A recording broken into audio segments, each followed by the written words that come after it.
Hi guys, in this video I'm going to be showing you how you can add Klarna payment method to your Shopify store. Now all you have to do, guys, you want to open your Shopify first.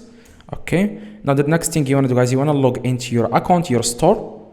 Now I'm going to select this store. Now next thing you want to do, guys, you want to click on settings at the very bottom or left. Okay, settings, and here you will find a few different options. Now next thing you want to do, guys, to add Klarna payment method to your Shopify store is you want to click on payments. And here you will find a few different options. Now you want to click on, as you can see, supported payment methods. Now you want to click on add payment methods, as you can see. And here you have to search for Klarna. Okay.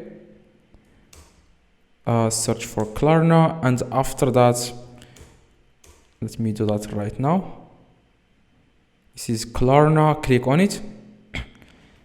Now after that, what you want to do, guys, next you want to click on activate. Okay, it says here ping pong checkout 0% transaction fee is 0%. Now next thing you want to do, guys, you want to click on activate, and then you have to connect your Klarna account to your Shopify. Click on connect,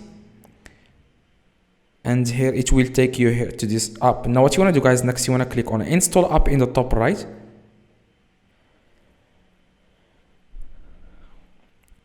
And here you have to log in into your Klarna account. Now change the language in the top. Select English. And here add your admin email address and then username, password, and log in. So that's exactly, guys, how you can add Klarna payment method to your Shopify store. If this video helped you, please drop a like, subscribe, let me know in the comments if this works. See you guys in the next video.